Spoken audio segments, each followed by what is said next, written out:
صباح الخير، يا رب تكونوا بألف خير. هنعمل النهاردة فطائر غنية بالبروتين من غير لحمة وطعمها رهيب. لو جربتوها مش هتبطلوا تعملوها.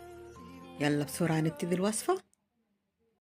معانا 3 كوبايات عدس أصفر منقوع ومغسول ومتصفي منقوع 3 ساعات، نص كيلو بطاطس مسلوقة ومبشورة ومهروسة، وبصلاية مبشورة، ومعانا ملح وفلفل أسود، بابريكا مدخنة، توم باودر، ومعلقة صغيرة بيكنج باودر، ومعلقتين كبار دقيق سيمولينا أو سميد أو بسبوسة. في الكبة هنضيف العدس ونهرسه كويس قوي بالكبة لحد ما ينعم ويبقى عجينة من غير أي إضافات، من غير مية، من غير أي حاجة، عشان تبقى ماسكة نفسها كده. هنحطها في بولة، ناخدها على البطاطس المهروسة، هي مبشورة يعني مسلوقة مبشورة وهرسناها بالشوكة، حطينا عليها وبنقلب كله مع بعض، وبنحط التوابل اللي قلنا عليها.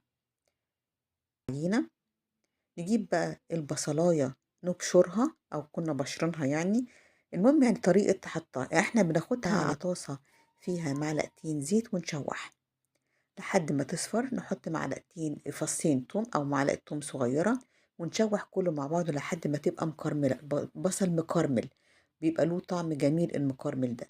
هنبتدي نضيفه على الخليط اللي احنا عملناه. دي البصل بالطريقة دي مش ني، ده بيفرق كتير. حطينا معلقتين دقيق السيمولينا أو دقيق السميد أو دقيق البسبوسة زي ما انتم عارفينه، وبنقلب كله مع بعضه. هنسويها بطريقتين، هنسويها في الفرن، بنجيب صينية ما بتلزقش، ولو هي صينية بتلزق بنحط ورق زبدة، ورق الأكل يعني الطعام، بنعملها أقراص ونحطها في الصينية اللي دهناها زيت بالشكل ده.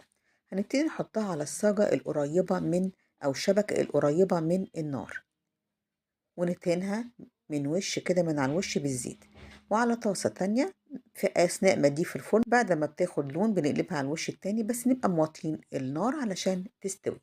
طلعنا بقى اللي في الفرن، قلبناها على الوش التاني، خدت لون من تحت، بقلبها على الوش التاني، بديها معلقتين زيت مش اكتر، واحطها في الفرن تاني عشان تحمر من الناحية التانية. طلعتها خلاص، خدت لون من الناحيتين واستوت وبقت زي الفل، دي صحية جدا. وعلى البوتاجاز طلعتها على ورق مطبخ. وبكده خلصنا وصفتنا النهاردة، دي اللي كانت على النار ودي اللي كانت في الفرن، ما تفرقهمش عن بعض، الاتنين ما شربوش زيت وصحيين، وفطائر بالبروتين غنية، طعمة ولذيذة، مش هتبطلي تعمليها لو جربتيها. كده خلصنا وصفتنا النهاردة. لو لسه ما اشتركتوش في القناة أو أول مرة تشوفوا القناة، ما تنسوش تعملوا اشتراك ولايك للفيديو لو عجبكم. نتقابل في وصفة جديدة إن شاء الله.